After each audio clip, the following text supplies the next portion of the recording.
মহাশয়, আপনার পুত্র তো সরস্বতী পুজো আরম্ভ করবার সংকেত দিচ্ছে। হ্যাঁ,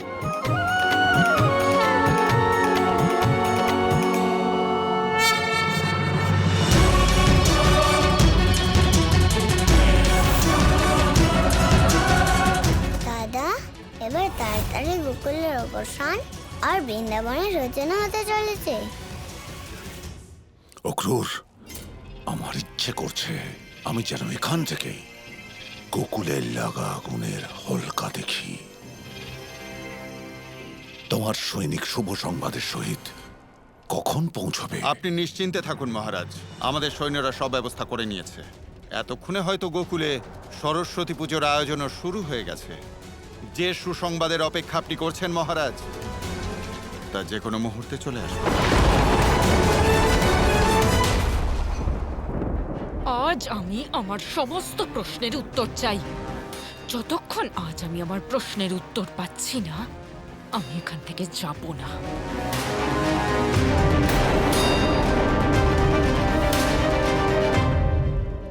মথুরায় কি হচ্ছে? তুমি কি এটা জানো যে তুমি ঠিক কার সামনে দাঁড়িয়ে আছো মহারানী প্রাপ্তি? হ্যাঁ, অবশ্যই জানি। অসুর গুরু শুক্রাচার্যের সামনে।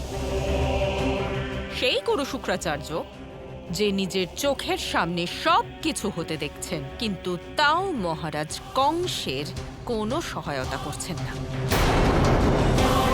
আমি এমনিতেই অন্য বিষয় নিয়ে চিন্তিত আছি, যা তোমার ওই চিন্তার থেকে অনেক বড় চিন্তা। কি হয়েছে? কংস খুব বড় মূর্খামি করছে। এ কি বলছেন আপনি? আমি তো জানতাম উনি আপনার দেখানো পথ অনুসরণ করছেন। উনি আবার কি ভুল করলেন? মা সরস্বতীকে অপমান করেছে কংস। বিবেককে জাগ্রত করে আপনার যা ইচ্ছে আপনি বর চান। গোকুলের ধানের সঙ্গে সঙ্গে গোকুলবাসীদেরও জ্বালিয়ে দাও।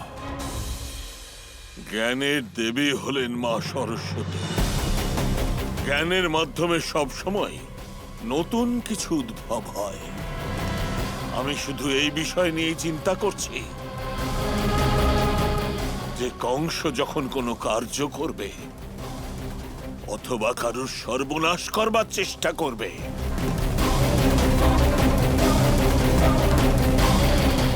তখন এমন কিছু উদ্ভব না হয়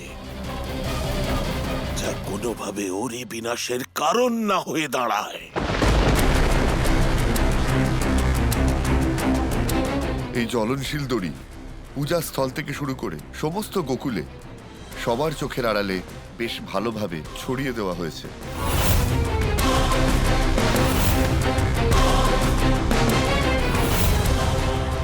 এইবার যখনই আরতি শুরু হবে, আমরা উপযুক্ত সময় বুঝে ওখানে আগুন লাগিয়ে দেব। আর তার কিছুক্ষণের মধ্যেই সমস্ত গোকুল পুড়ে ছাই হয়ে যাবে, কিচ্ছু বাঁচবে না।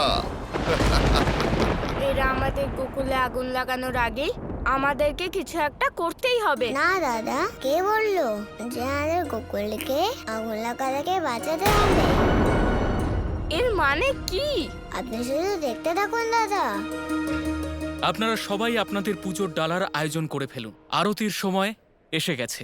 গোপাল, আরতির সময় হয়েছে, কিছু করো। আগুন জ্বালাবার জন্য তৈরি হও। এবার আমরা সবাই নিজ নিজ প্রদীপ প্রজ্বলিত করব।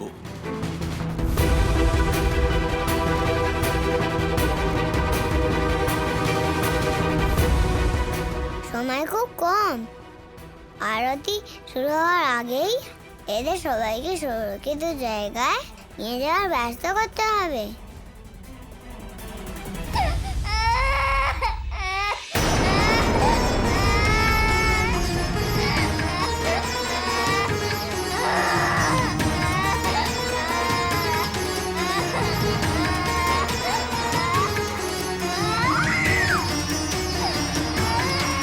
তোমার আবার কি হলো? কাঁদছো কেন? গোপাল, কেন কাঁদছিস? কি হয়েছে তোর? আয় আয় আমার কাছে আয়। গোপাল, কোথায় যাচ্ছিস? গোপাল, গোপাল দাঁড়াও। আর আমাকে এখানে একা ফেলে কোথায় যাচ্ছো? দাদা সবাইকে বলেন যে আমি ওখানে সরস্বতী মাকে দেখতে পেয়েছি। বলরাম, কি হয়েছে? কি হয়েছে বলরাম? গোপাল আমাদের কোথাও নিয়ে যেতে চায় বাবা। নিয়ে যেতে চায় মানে? হঠাৎই গোপাল মা সরস্বতীর দর্শন পেয়েছে, আর গোপাল চায় যে আমরা সবাই ওর সাথে যাই। মা সরস্বতীকে দেখতে পেয়েছে, কিন্তু আমাদের তো মায়ের দর্শন এখানে পাওয়া উচিত। বলরাম, তুমি সত্যি বলছো তো? হ্যাঁ মা, আমার তো তাই মনে হচ্ছে। আর এটা তো তখনই বোঝা যাবে যখন আমরা ওর পেছনে যাব। তোমরা সবাই চলো, তাড়াতাড়ি চলো তোমরা সবাই।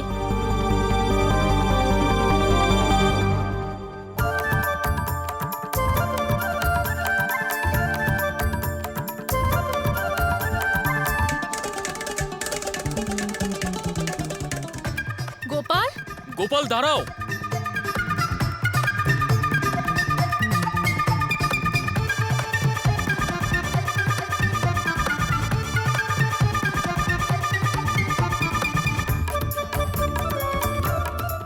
গোপাল, গোপাল কোথায় যাচ্ছে?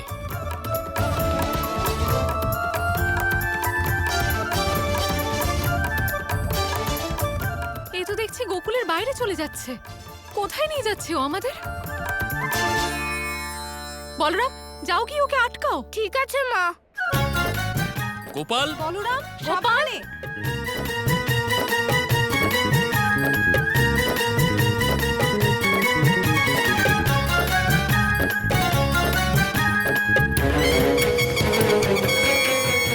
গোপাল, এবার সবাইকে মা সরস্বতীর দর্শন করিয়েই দাও, না হলে পেছনে যারা আসছে তারা সবাই তোমাকে ছেড়ে আমার পেছনে পড়বে, আর আমাকে মার খেতে হবে। আপনি চলুন তো দাদা।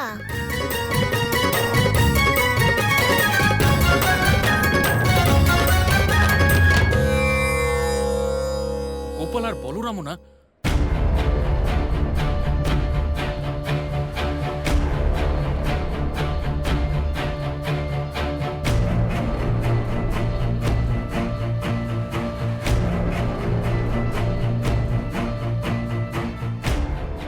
এই গোপাল আর বলরামকে দেখা যাচ্ছে না, কোথায় চলে গেল? গোপাল, বলরাম।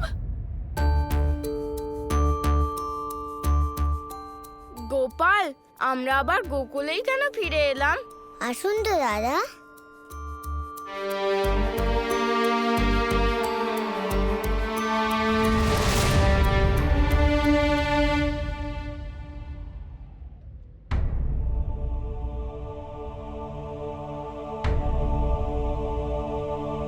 গোপাল, কি হলো?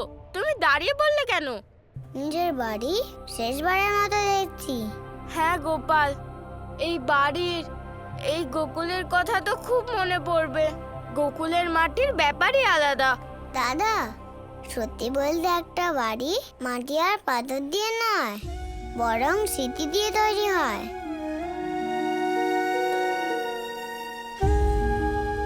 একটা পরিবারের স্মৃতি, সুখ আর দুঃখের স্মৃতি।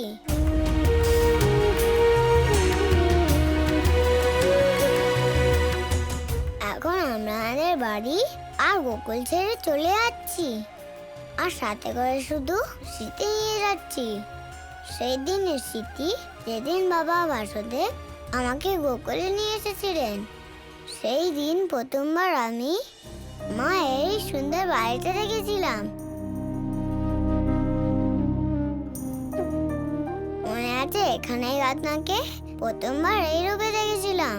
অভিনন্দন প্রভু, আপনার দাদা আপনাকে যশোদা মায়ের বাড়িতে আপনাকে স্বাগত জানাচ্ছে।